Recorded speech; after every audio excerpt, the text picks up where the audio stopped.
नमस्कार।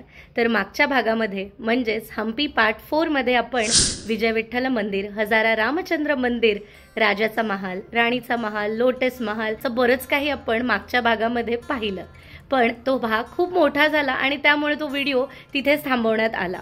तर ह्या भागामध्ये आपण हम्पीतील राहिलेली मंदिरं पाहणार आहोत। त्यामुळे अजिबात वेळ न घालवता लगेचच सुरू करूया हम्पी सिरीजचा 5वा भाग आणि ह्यामध्ये आपण राहिलेली मंदिरं पाहणार आहोत। आणि चॅनलवर जे नवीन आहेत त्यांच्यासाठी मी Nupur and I welcome you to आपला यूट्यूब चॅनल फूड सर्फस नुपूर सुमुख। चला तर मग व्हिडिओला सुरुवात करूया। Let's get started. तर मागच्या भागात आपण जिथे थांबलो तिथूनच आता सुरुवात करू।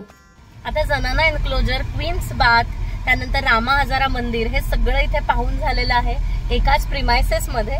आता इथून आपण बाहेर पडलोय आणि आता आपण चाललोय ससिविकालू गणपती इथे।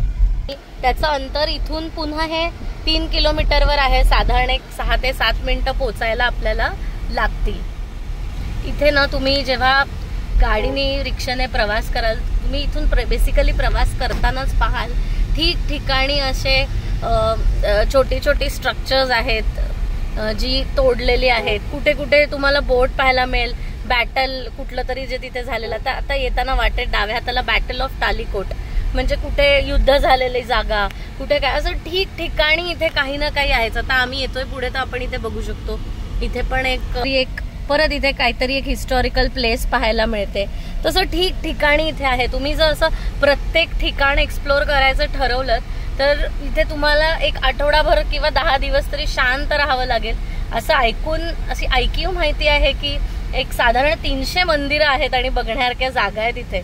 तर आपण सगळं नाही पाहू शकत 2-3 दिवसामध्ये। जे वर्थ विजिटिंग आहे, जे अजिबात, आता परत इथे बघा उजवीकडे परत इथे एक काही स्ट्रक्चर आहे असं ठिकठिकाणी, आणि प्रत्येकच जागा इतकी फोटोजेनिक आहे की तुम्हाला सगळीकडे थांबावं असं वाटेल and you will feel like I want to click a picture over here. आता परत इथे काहीतरी आलेलं आहे, सो लेट्स सी। कक्ष होता तो। हा, ओके, ते शाही कक्ष। हे काय आहे इथे?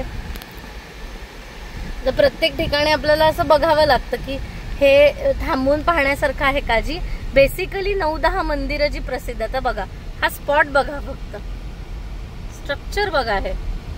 आणि हे ना हे फोटो व्हिडिओ जे दिसतंय ना त्याच्यापेक्षा फारच विलक्षण सुंदर हे प्रत्यक्षात दिसतंय। म्हणजे हे एक दगड तुम्हाला वाटेल मी काय सुंदर म्हणून दाखवते।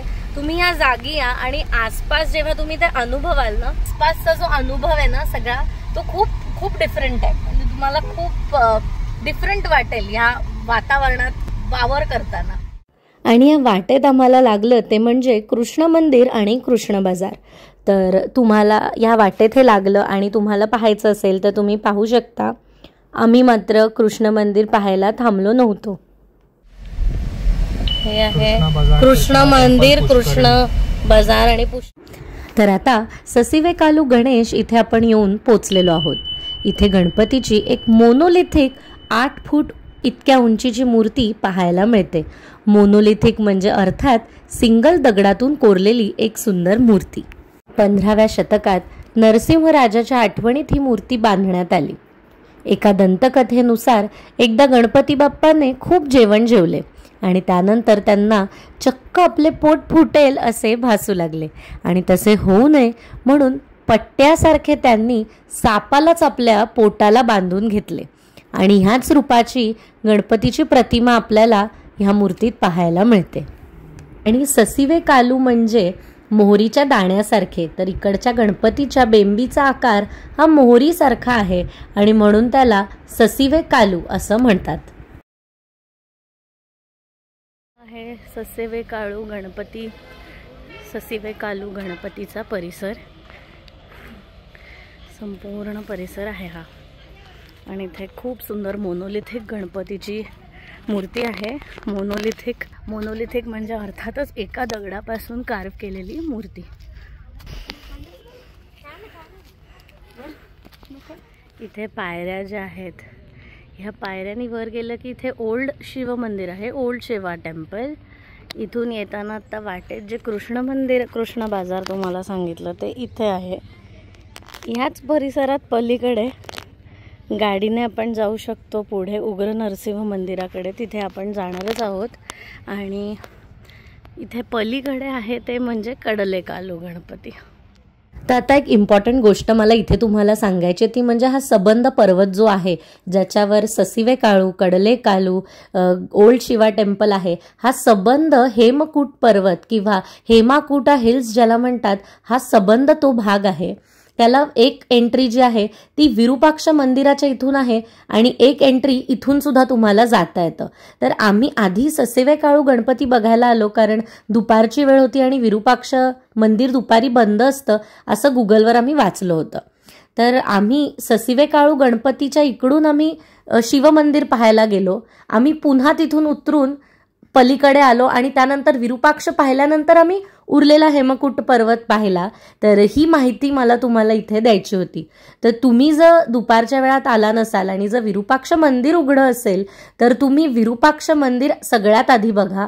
त्यानंतर तुम्ही तिकडूनच जी एक एंट्री आहे हेमकूट पर्वतावर येण्यासाठी तिथूनच तुम्ही हेमाकुटा हिल्सवर या.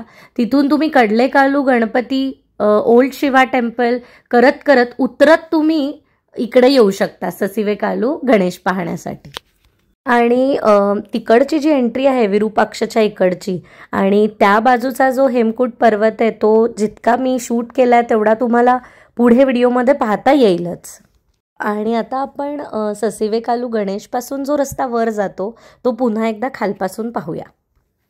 गणपतीच्या इथूनच ह्या पायऱ्या वर जातात ओल्ड शिवा टेम्पलकडे.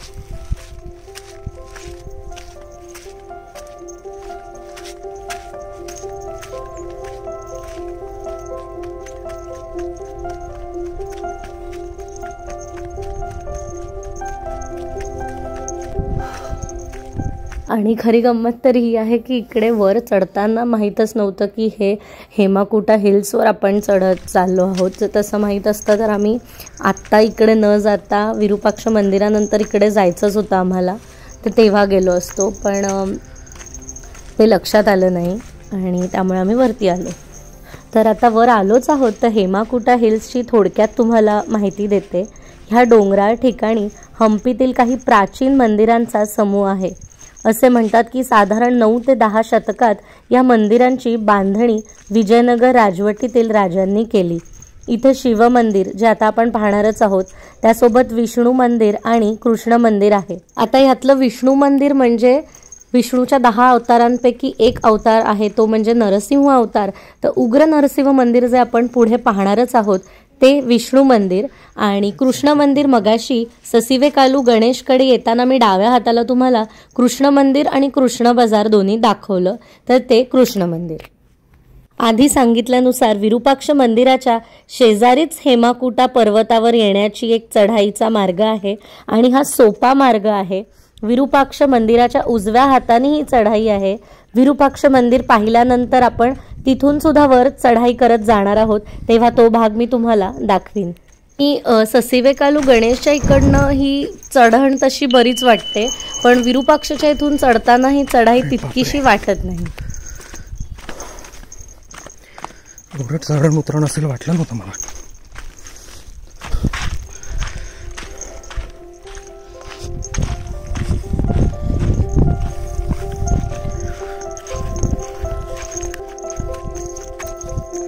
हे बहुतेक सनडायल असेल.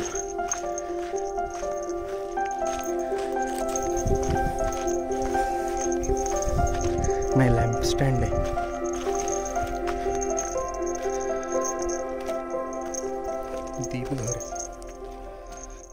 हेमाकुटाचा अर्थ म्हणजे हेम म्हणजे सोनं गोल्ड आणि कुट म्हणजे पर्वत किंवा हिल, आणि म्हणूनच एक सोनेरी पर्वत. कदाचित इकडे ह्या ऐतिहासिक, पौराणिक आणि अत्यंत पवित्र अशा मंदिरांचा समूह असल्यामुळे ह्या पर्वताला एक गोल्डन हिल अर्थात हेमकूट असं म्हणत असावे.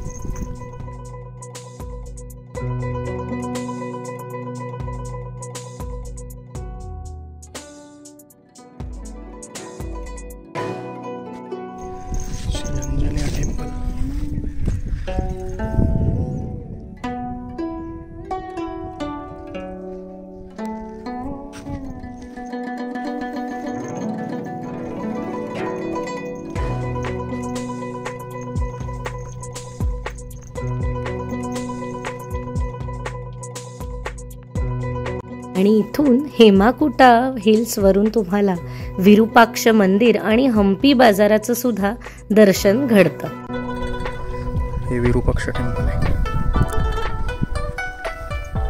तर विरूपाक्ष म्हणजेच भगवान शंकराचा एक अवतार. आणि जे विरूपाक्ष मंदिर आपण खाली पाहणार आहोत नंतर, त्याचं जे मूळ स्थान आहे ते हे ओल्ड शंकर मंदिर किंवा ओल्ड शिवा टेम्पल.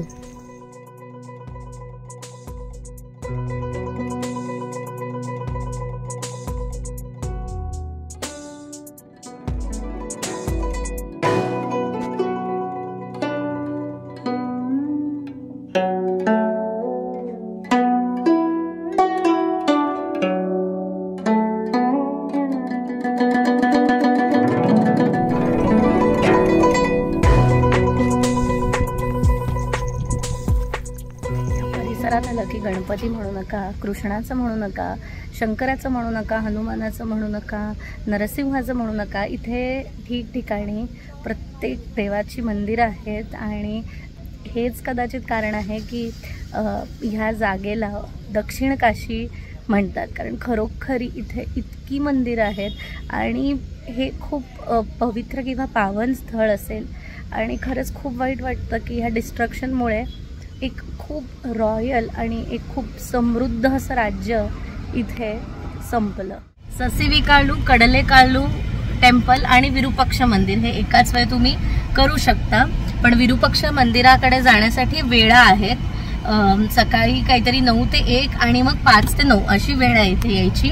तर आता दुपारचे 3 वाजले, त्यामुळे आम्ही आलो गणेश ह्याचं दर्शन घेऊन आम्ही आता चाललोय उग्र नरसिंह मंदिराकडे. आणि आम्ही कडलेकाळू मंदिर आणि विरूपाक्ष मंदिराकडे 5 नंतर येणार आहोत. आता आपण आलोय उग्र नरसिंह मंदिर आणि बडावलिंग मंदिर हे पाहण्यासाठी. इथे भरपूर पार्किंग आहे, त्यामुळे तुम्ही निश्चिंतपणे तुमची गाडी घेऊन येऊ शकता. अर्धा मनुष्य आणि अर्धा सिंह ह्या रूपात क्रॉस लेग योग मुद्रेत बसलेल्या विष्णूच्या 10 अवतारांपैकी एक अवतार म्हणजे उग्र नरसिंह.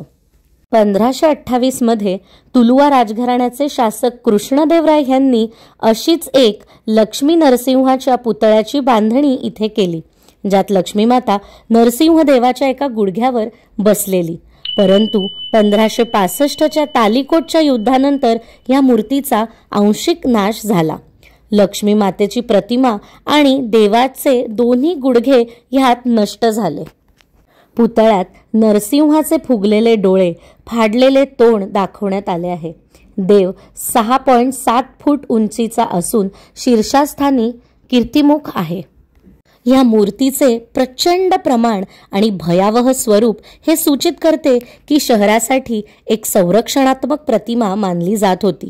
1980च्या दशकामध्ये रिस्टोरेशन करण्यासाठी म्हणजेच पुनर्संचयित करण्याच्या प्रयत्नांनी देवाच्या गुडघ्यांची जोडी जोडून आकृती पुन्हा क्रॉस लेग स्थितीत आणली गेली. एकत्र बांधून योग पट्टा अर्थात योगा बँड देखील इथे जोडला गेला. या जोडणीमुळे अनेकदा प्रतिमेचे वर्णन योग नरसिंह म्हणून केले जाते, त्यामुळे जीर्णोद्धार विवादास्पद राहिला. उग्रम वीरम महाविष्णुम ज्वलंतम सर्वतोमुखम नृसिंहम भीषणम भद्रम मृत्युर्मृत्युम नमामि अहम. अर्थात उग्र अशा विष्णूच्या ह्या रूपाला माझे शतशः प्रणाम. आता तुम्ही पाहताय ते आहे बडवी लिंग किंवा बदवी लिंग, जे नरसिंह देवाच्या मूर्तीच्या शेजारीच आहे. बडवा म्हणजेच गरीब आणि लिंग म्हणजे अर्थात भगवान शिव. अशी मान्यता आहे की विरूपाक्ष मंदिराजवळ राहणाऱ्या एका गरीब बाईने ह्याची बांधणी केली, अर्थात आर्टिझनशिप तिची होती आणि म्हणून त्याला बडावी लिंग असं म्हणतात. तुला अनुकूल ह्याच्यामध्ये खाली पाणी कसं आहे पूर्ण माहिती आहे का? मला वाटलं स्टॅग्नंट वॉटर आहे. नाही, तुंगभद्रा नदीचं जे पाणी आहे ना त्याच्यातनं बारीक वाट काढून इथे खालती आलेली आहे, ज्याच्यामुळे तुंगभद्रा नदीचं पाणी कंटिन्यूस तिथे फ्लो होत राहतं, त्याची वाट येते आणि ते पाणी तिथे फिरतंय सारखं. इथे नदीचं फ्रेश वॉटर इथे घेतलेलं आहे. म्हणून ते पूर्ण पाण्यात असतं. 9.8 फूट उंचीचे हे काळ्या दगडातले शिवलिंग साधारण 12व्या शतकात बांधले गेले होते. त्यामुळे साहजिकच हे विजयनगर राजवटीत इथेच होते. दगडाच्या चेंबरमध्ये स्थित ह्या शिवलिंगावर दिवसा सूर्यकिरणे पडतात, कारण ह्याला वर छत नाही, हे तुम्ही पाहू शकता.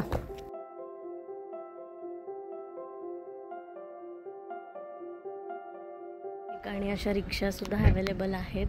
इन केस गाडी नसेल तुमच्याकडे तर तुम्ही रिक्षा घेऊन येऊ शकता तुमच्या. ते लोक थांबतात, तुम्ही सगळं बघून घेऊ शकता स्पॉट, आणि मग ती रिक्षा तुम्हाला पूर्ण हम्पी फिरवते. हे दिसतंय हे कडलेकालू मंदिर आहे, आणि हाच रस्ता पुढे विरूपाक्ष मंदिराकडे जातो. आणि डाव्या हाताला इथे कळस आपण पाहू शकतो विरूपाक्ष मंदिराचा. तर आता आम्ही इथे आलोय कारण आम्ही इथेच काहीतरी खाऊन घेणार आहोत. आता 3:30-4च वाजलेत, 5 वाजता मंदिर उघडेल, तर तोवर आम्ही खाऊन घेतो आणि मग मंदिराकडे जाऊ. 5 वाजता उघडेल तोवर थोडीशी पेटपूजा करून घ्यावी म्हणून इथेच अशी तिथे आम्ही आता आलेलो आहोत जेवणासाठी पार्किंगमध्ये. जेवण म्हणजे आता स्नॅक्सच खाऊ. तर विरूपाक्ष मंदिराच्या अलीकडेच हे पार्किंग आहे, आणि इथे तुम्ही तुमच्या गाड्या अगदी सेफली पार्क करू शकता. इथे बऱ्याच टुरिस्ट गाड्या आणि बसेससुद्धा आलेल्या होत्या, आणि इथे पे अँड यूज वॉशरूमसुद्धा आहेत. आणि या पार्किंग ग्राउंडमध्येच काही फूड स्टॉल्स आहेत, जिथे अर्थात साऊथ इंडियन गोष्टी आणि भेळ वगैरे असं काय काय तुम्हाला खायला मिळतं, तर तिथे तुम्ही खाऊ शकता. तुम्ही एखाद्या फार छान अशा रेस्टॉरंटच्या शोधात असाल तर आय एम सॉरी, इथे तुम्हाला ते मिळणार नाही.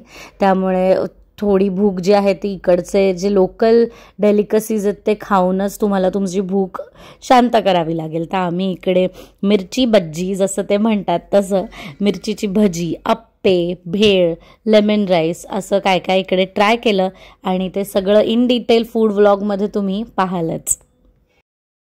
पण चाललेलो आहोत कडलेकालू गणेश आणि विरूपाक्ष मंदिर. मी हत्तीने तिला प्रसाद म्हणून एक केळी देता येतात, तिला हे खायला द्यायचं केळी, मग ती आशीर्वाद देते. तर ती केळी इथून तुम्ही घेऊन जाऊ शकता, अशी केळी आहे तिथे. हा सगळा तो परिसर आहे. आणि केळी ही वेलची केळी एवढी 10 रुपयात आली आहेत. ही पुण्यात 90 रुपयाला तरी येतात एवढी केळी. आणि मगाशी ओल्ड शिवा टेम्पल पाहायला वर गेलो असताना हेमाकुटा हिल्सवरून जो हम्पी बाजार आम्ही तुम्हाला दाखवला, हा तोच, ज्याला विरूपाक्ष बाजार सुद्धा म्हणतात. ही बाजारपेठ जी आहे ती रस्त्याच्या दोन्ही बाजूंनी आहे, आणि इथे मध्ये हे भव्य असं विरूपाक्ष मंदिर पाहायला मिळतंय. प्रत्यक्षात खरंच खूप भव्य आहे हे. जसं फोटोत दिसतं त्यापेक्षा हे खरंच खूप उंच आहे. म्हणजे हे 12 स्टोरी आहे पूर्ण. 1 2 3 4 5 6 7 8 9 10 11 12 हे 12 मजली आहे. खूप भव्य आहे. इकडचं एकमेव ऑपरेशनल टेम्पल आहे. ऑपरेशनल टेम्पल म्हणजे ज्या मंदिरामध्ये अजूनही पूजा होते. अशी जे ओल्ड शिवा टेम्पलचं मी शूट घेतलेला, त्याच्यातनं विरूपाक्ष टेम्पल वगैरे दाखवलेलं आहे मी, ते तिथून. आणि अर्थात जिथून आम्ही तुम्हाला ते दाखवलं होतं तो हेमाकुटा हिल्सच आहे, हे आम्हाला नंतर समजलं. तेव्हा आम्हाला समजलेलंच नव्हतं. त्यामुळे आम्ही इवन मंदिराकडे जात असताना हेच सांगत होतो की तिथे शिवा टेम्पल आहे. सगळ्यात पहिले इथून तुम्ही आलात की इथे हे मंदिर आहे हे दिसतं आपल्याला, पण तिथे न जाता आधी इथे जाऊन तुम्हाला चप्पल काढून यायची आहे चप्पल स्टँडवर, आणि त्यानंतर तुम्हाला मग जायचं आहे देवळाकडे. आणि आज जाताना सगळ्यात आधी इथे ही एक तिकीट विंडो आहे, जिथे मुख्य एकदम आतल्या गाभाऱ्यामध्ये विरूपाक्षाचं दर्शन घेण्यासाठी 25 रुपये तिकीट आहे. बाकी मंदिराच्या एंट्रीसाठी इथे कोणतंही तिकीट आकारलं जात नाही. तू केळी कोणासाठी आणलीस? लक्ष्मी कोण आहे? येस, आशीर्वाद देते तिला खायला द्यायला. म्हणजे आधी आशीर्वादासाठी तू तिला केळं खायला देणार? सगळे दिले असते. प्राणी आणि माझा वेगळा संबंध होतो ना जरा. आधी देऊळ बघूया. अरे पण एंट्रन्स इथून तुंगभद्रा नदीकाठी वसलेलं हे मंदिर हम्पीमधील एक मुख्य तीर्थक्षेत्र आहे. या मंदिराला 7व्या शतकापासूनचा इतिहास आहे. आत शिरल्यावर इथे एक तिकीट घर आहे. मुख्य मंदिर गाभारा, सभामंडप, एक खांब असलेला खुला मंडप आहे, आणि या सगळ्या खांबांवर नाजूक नक्षीकाम केलेले पाहायला मिळते. या मंदिराचं सगळ्यात मोठं वैशिष्ट्य म्हणजे हे बांधताना मॅथमॅटिकल सायन्स अर्थात गणिती संकल्पनाचा वापर केलेला आहे. ही बांधणी 3 कक्षांमध्ये केलेली आहे आणि मुख्य गाभाराच्या आसपास सुद्धा खुलं अंगण आहे. तिथे आसपास काही मंडप आहेत आणि इतर लहान देवळं आहेत ती सुद्धा पाहायला मिळतात. आता थोडक्यात तुम्हाला मंदिराबाबतची कथा सांगते. पंपादेवी म्हणजेच पार्वती देवी शिवाच्या प्रेमात असून तिला त्यांच्याशी लग्न करायचे होते, परंतु महादेव आपल्या तपश्चर्येत मग्न होते. त्यांना प्रसन्न करण्यासाठी तेवढीच कठोर तपश्चर्या केली पाहिजे असे ठरवून पंपादेवीने म्हणजेच पार्वती देवीने तुंगभद्रा नदी पलीकडे तीरावर तपश्चर्या केली. पंपाने ज्या तटावर तपश्चर्या केली तिला पंपा सरोवर म्हणतात. त्या ठिकाणी आजही पंपादेवी मंदिर आहे. या कठोर व्रताचा बोध होताच महादेवांनी प्रसन्न होऊन पंपादेवीसोबत लग्न केले. ज्या ठिकाणी हा विवाह पार पडला तिथेच विरूपाक्ष मंदिर बांधण्यात आले. लग्नानंतर महादेवांना पंपापती ह्या जागेला पंपा क्षेत्र किंवा पंपापुरा असे संबोधले जाऊ लागले. हा विवाह सोहळा आजही कल्याणोत्सव म्हणून साजरा केला जातो. डिसेंबर महिन्यामध्ये विरूपाक्ष आणि पंपादेवीच्या लग्नोत्सवासाठी येथे भक्तांची गर्दी होते. त्याचप्रमाणे फेब्रुवारी महिन्यामध्ये इथे रथोत्सव साजरा केला जातो. हे मंदिर पूर्वाभिमुख अर्थात ईस्ट फेसिंग आहे. 9 थरांचे राजगोपुर असून ते 160 फूट इतक्या उंचीचे आहे. असं सांगत नसतं की तरी पण मी असं बोलली की जेवढे व्ह्युअर्स हा व्हिडिओ बघतील त्या सगळ्यांना ह्या देवाचा आशीर्वाद मिळू दे आणि ते सगळे आपल्या चॅनलला सबस्क्राईब नक्की करतील. आता आम्ही दोघं जाऊन आतून दर्शन घेऊन येतो. तुम्हाला आतून दाखवता येणार नाही कारण फोटो आणि व्हिडिओग्राफी आतमध्ये अलाउड नाही आहे. आणि मुख्य दरवाजाच्या बाजूला असलेली ही काही मंदिर आहेत. पंपादेवी मंदिर आहे. पंपावरनंच नाव पडलंय हम्पी भुवनेश्वरी देवी. 9 थरांचं आणि तब्बल 160 फूट उंचीचं राजगोपुर असं बांधण्यात आलेलं आहे की ह्या विशाल बुरुजाची उलटी सावली गाभाराच्या मागे असलेल्या एका छोट्या छिद्रातून मंदिराच्या पश्चिमेकडील भिंतीवर अर्थात वेस्ट वॉलवर पडते. सूर्याचं जी ही किरण येते त्याच्यातनं इथे फॉर्म होतंय. इथे ही प्रतिमा तयार होते मंदिराची आणि व्हिडिओमध्ये ही प्रतिमा क्लिअरली दिसत नव्हती. त्यामुळे जे आम्ही फोटोज इथे काढले होते डिम लाईटमध्ये तर हे त्याचा रिझल्ट आहे आणि तो तुम्ही इथे पाहू शकता. तर चला आता भेटूया इकडच्या फेमस पर्सनॅलिटीला. ती म्हणजे लक्ष्मी हत्तीण. तुम्ही याआधी तिला यूट्यूबवर पाहिलं असेल तर तिच्या गमती जमती माहीत असतील. नसतील तर मी सांगते. ती आपल्या हातून एक केळं घेते आणि मग तिची सोंड आपल्या डोक्यावर ठेवून आपल्याला आशीर्वाद देते. तर तिच्या काही गमती जमती इथे चालल्या होत्या आणि तिला आता इथून नेत होते, हलवण्यात येत होतं आम्ही गेलो तेव्हा. तर तिच्या मागे सगळी झुंड लागलेली लोकांची तिला केळं खाऊ घालण्यासाठी आणि त्याच्या बदल्यात आशीर्वाद घेण्यासाठी. तर आम्ही सुद्धा मागे मागे चाललो होतो. पण पुढे जाऊन एका पॉईंटला ती थांबली आणि आम्ही मग आमच्याजवळ असलेली केळी, कारण आम्ही एक केळं घेऊन गेलो नव्हतो, आम्ही अख्खा गड घेऊन गेलेलो. तर पुढे तिची काय गंमत झाली ते तुम्हाला दाखवतो.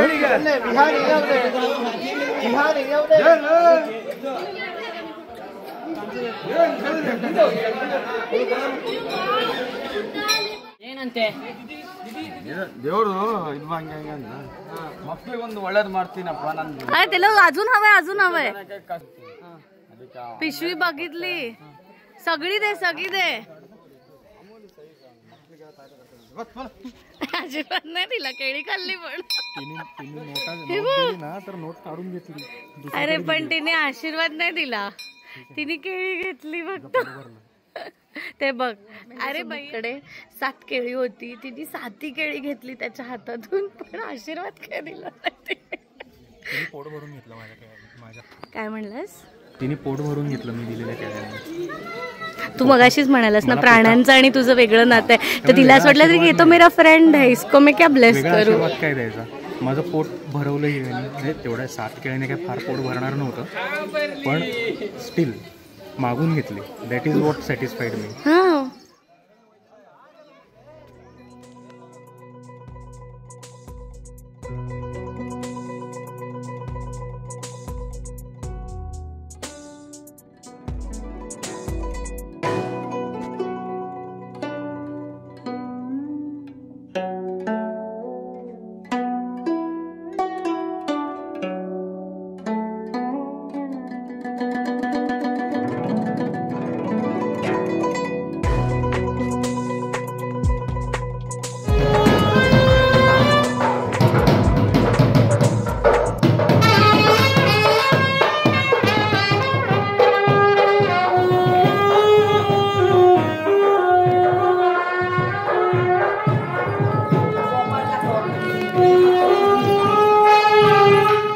दीपस्तंभ, बळीपीडम, ध्वजास्तंभ हे सर्व पाहून आता मंदिराचा निरोप घ्यायची वेळ आली आहे. सुंदर दर्शन झालंय. इथे एक गोष्ट मला सांगायची की मंदिराच्या आतमध्ये तुम्हाला व्हिडिओग्राफी, फोटोग्राफी अलाउड नाही आहे. मेन जे मंदिर आहे तिथे, आणि तिथे आत तुम्हाला गाभाऱ्यापर्यंत जाता येतं. त्याचं 25 रुपये तिकीट आहे, जे बाहेरच काढून आत यायचं तुम्हाला.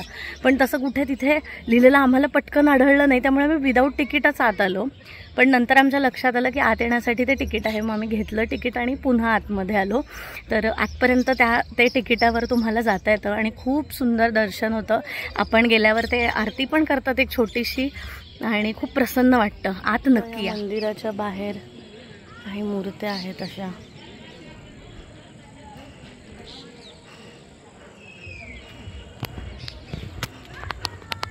निघेपर्यंत 3 सांज झाली आणि मस्त मंदिराचे दिवे लागलेत आता. आणि बरेच जण सकाळी उठून सगळ्यात पहिलं दर्शन विरूपाक्ष मंदिरात येऊन घेतात, आणि तसं पाहिलं तर ते योग्यसुद्धा आहे. पण कुणास ठाऊक का आम्ही हे इव्हनिंग टाईम, सनसेट टाईम इकडे ह्या मंदिरात आलो, आणि संध्याकाळी इतकं शांत आणि पीसफुल वाटत होतं ह्या मंदिरामध्ये. तर मी नक्की सजेस्ट करीन की तुम्ही अर्थात तुमच्या सोयीने, पण जमल्यास सनसेट टाईमला ह्या मंदिरामध्ये नक्की येऊन पहा. कडलेकाळू गणेशासाठी इथून रस्ता आहे, तर आपण इथून जाऊ. आणि कडलेकाळू गणेश हे मंदिर हेमाकुटा हिल्सवर आहे, त्यामुळे अर्थात हाच रस्ता विरूपाक्ष मंदिराच्या उजव्या हाताने जो वर जातोय तो हेमाकूट पर्वताकडे जात आहे. आणि इथून पायऱ्या चढून आपण ह्या स्पॉटला येऊन पोचतो. ह्या मंडपाच्या इथे आत चढून गेल्यानंतर हेमाकुटा हिलचा अजून एक सनसेट पॉईंट आहे, जिथे तुम्ही सनसेट पाहायला जाऊ शकता.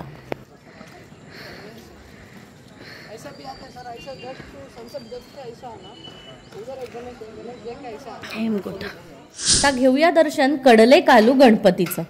हेमाकुटा पर्वतावर असलेली ही गणेशाची मूर्ती ससिवेकाळू गणेशापेक्षा उंच आहे. ह्याची उंची तब्बल 15 फूट आहे आणि नाभीचा आकार हा हरभऱ्याच्या दाण्यासारखा आहे. हरभऱ्याला कानडीमध्ये कडले म्हणतात, म्हणून ह्या गणेशाचे नाव पडले कडलेकाळू गणपती. ही मूर्ती ज्या मंडपात आहे त्या मंडपाला सगळ्या बाजूंनी कोरीव खांब आहेत. हम्पीतील एक सगळ्यात उंच मूर्ती म्हणून ही मानली जाते.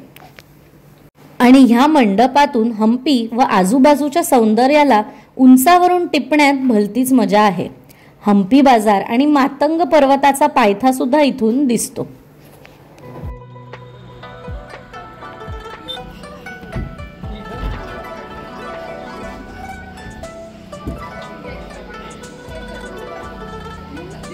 इथे आलात तर जरा लवकर या, अंधार झाल्यावर आतलं काही दिसत नाही. इथे आता गेट लावलं त्यांनी, त्यामुळे आतमध्येही तुम्हाला जाता येत नाही, बाहेरनंच बघावं लागतं. त्यामुळे तसंही दिवसा आलात तरी अंधारच असणार आहे. फ्लॅशमध्ये फोटो काढावा लागेल. फ्लॅशमधून फोटो काढून त्या फोटोतनंच तुम्हाला ती मूर्ती बघता येईल. अशी डिरेक्टली तर ती दिसतच नाही आहे. कालू मंदिरातनं दिसणारं विरूपाक्ष मंदिर.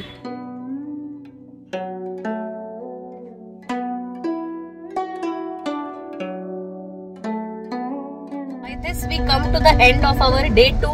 आणि जितकी मंदिरं आणि जितकी हम्पीतले जे रुइन्स किंवा जे मस्ट विजिट स्पॉट्स आहेत ते कव्हर करण्याचा आम्ही पूर्णतः प्रयत्न केलाय. आणि हा व्हिडिओ कसा वाटतोय ते तुम्ही नक्की कॉमेंट करून सांगा. Stay tune, keep watching food सफर्स नुपूर सुमुख. आणि चॅनल आवडला असेल, व्हिडिओज आवडले असेल तर नक्की लाईक करा, शेअर करा आणि चॅनलला सबस्क्राईब करायला विसरू नका.